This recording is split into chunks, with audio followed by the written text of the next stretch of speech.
Bonjour, bonjour, bienvenue sur le plateau de Bâti Journal TV. Nous sommes à Nancy, au Forum Bois Construction 2019. Et avec mes deux invités, nous allons parler ressources et bois d'œuvre. À côté de moi, monsieur Stéphane Vive, bonjour. Bonjour. Vous êtes le PDG de Monesef Sougy. Alors, je suis président du directoire du groupe Monesef Sougy, exactement. Voilà. Monesef Sougy, une petite présentation. Monesef Sougy, on est le leader de la première transformation de résineux en France avec 900 000 m3 de bois transformé et également seconde transformation, tout ce qui est bois lamé et collé, 50 000 m3 de bois collé en France. À côté de vous, monsieur Tancred Neveu, bonjour. Bonjour. Vous êtes directeur délégué pour Plantons pour l'avenir. Et donc, vous l'avez compris avec mes deux invités, on va parler de planter et on va parler d'utilisation des bois plantés. Exactement. On va commencer par vous, monsieur Neveu. Plantons pour l'avenir, on en a déjà parlé, mais j'aimerais que vous nous rappeliez ce que c'est, de quoi il s'agit. Alors, Plantons pour l'avenir est un fonds de dotation, c'est-à-dire c'est une structure à but non lucratif qui collecte des fonds via le mécénat d'entreprises et de particuliers pour porter une mission d'intérêt général qui est le reboisement en France dans le cadre d'une gestion durable. Donc, si on veut faire un petit bilan au bout de quelques années de fonctionnement. Ça a été lancé quand? Ça a été lancé tout à fait fin 2014, tout début 2015. Voilà. Donc aujourd'hui, on a une centaine de mécènes qui nous soutiennent, qui sont principalement, bien sûr, des entreprises de la filière forestière, mais pas que. On a aussi des entreprises tout à fait indépendantes de la filière qui veulent soutenir l'effort de renouvellement des forêts en France. Et on a collecté donc à peu près 3 millions d'euros. Et avec ces 3 millions d'euros, on a permis aujourd'hui le reboisement d'à peu près 1 millier d'hectares partout en France, chez à peu près 180 bénéficiaires. Alors, la particularité de Plantons pour l'avenir, c'est que l'aide apportée aux propriétaires forestiers est sous forme d'une avance remboursable à taux zéro, remboursable sur 30 ans, qui peut financer jusqu'à 75% du coût des travaux de reboisement avec les entretiens nécessaires pendant les 5 premières années. Donc c'est un apport de financement très important pour le démarrage du peuplement forestier. Et pour vous donner un ordre de grandeur, aujourd'hui, sur les 180 projets qu'on soutient, la moyenne de financement apporté est d'à peu près 12 000 euros par projet, soit un peu plus de 2 000 euros par hectare.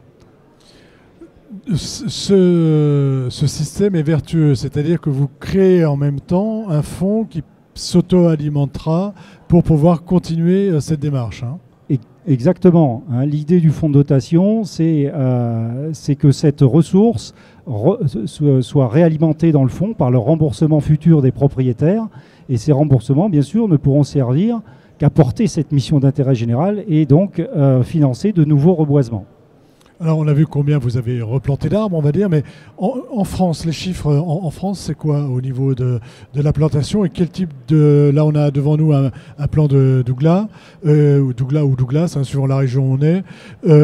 Est-ce qu'on replante que du Douglas? Est-ce qu'on fait des alignements? Est-ce qu'on plante du feuillu? Que plante-t-on? Et combien d'arbres plante-t-on déjà? Alors en France, aujourd'hui, on recommence à planter un petit peu plus que les quelques années passées. On plante à peu près 75 millions d'arbres par an.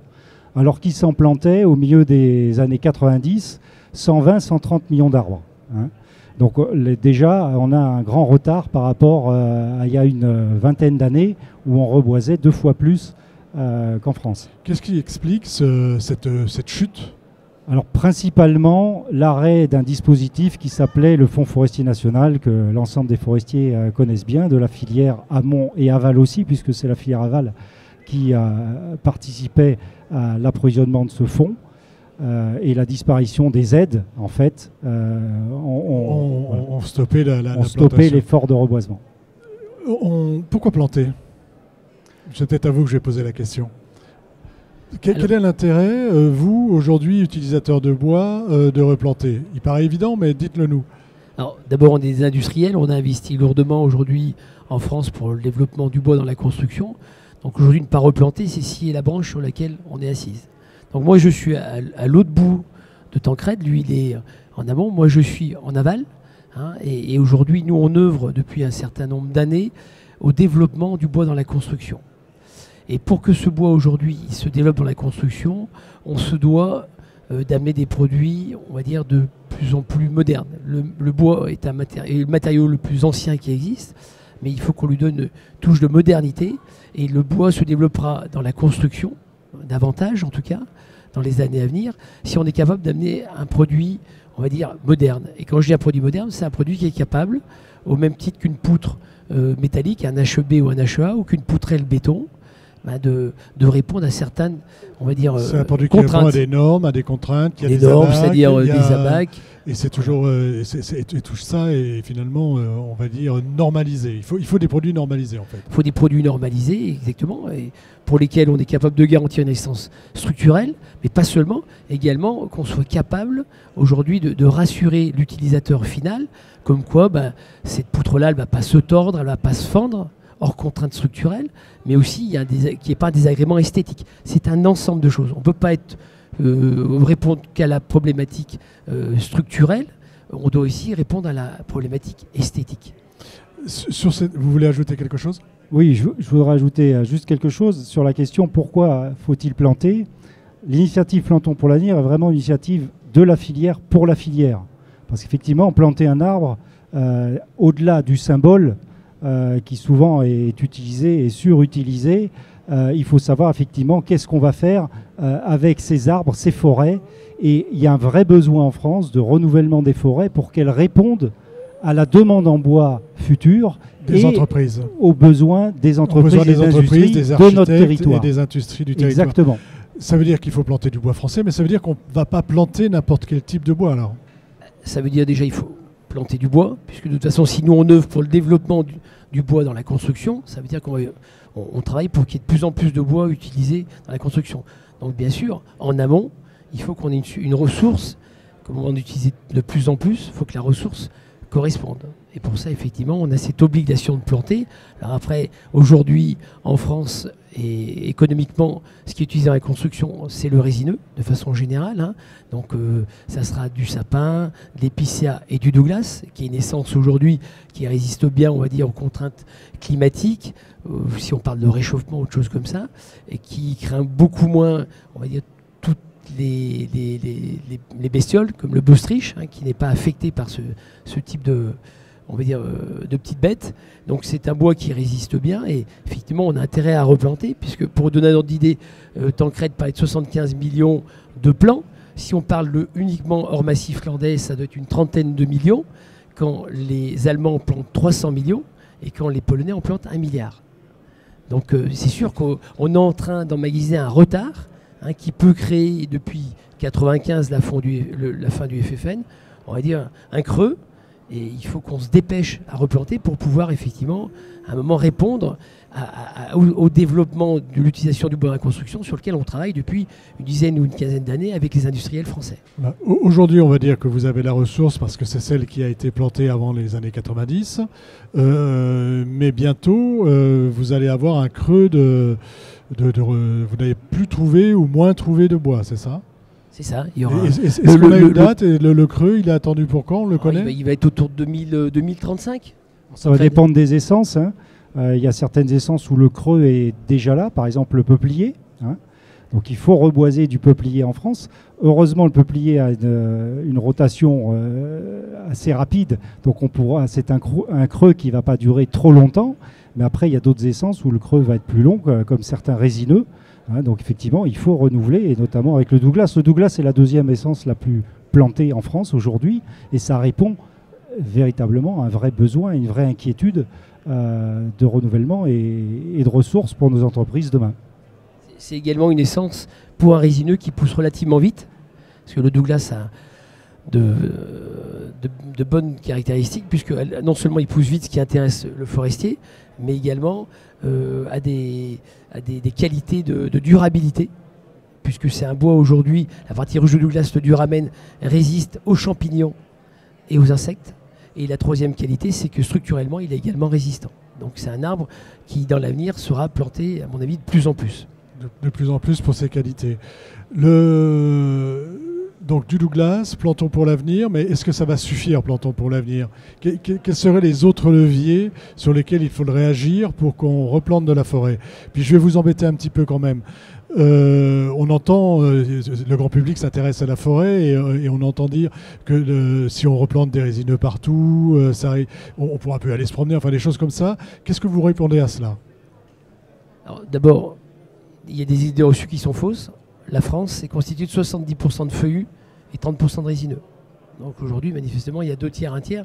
Donc il y a de quoi faire. On peut aussi se promener dans des forêts de résineux. C'est très agréable. Voilà, je crois que c'est très important aussi. Je dis ça parce que c'est des choses qu'on entend. Il y a tout à fait, donc je voudrais mais il y a beaucoup d'idées fausses et il faut effectivement que la filière participe à ce travail d'éducation du grand public pour faire comprendre de quoi est constituée la forêt française, quels sont les grands enjeux de demain et quel est le lien entre la forêt et le bois. Et il y a un vrai lien entre ces deux éléments qui a été un petit peu rompu, cassé. Et aujourd'hui, la forêt a un sens si effectivement demain on sait la valoriser et valoriser ce matériau bois qui est plein d'avenir. Voilà. On a besoin du matériau bois de toute façon.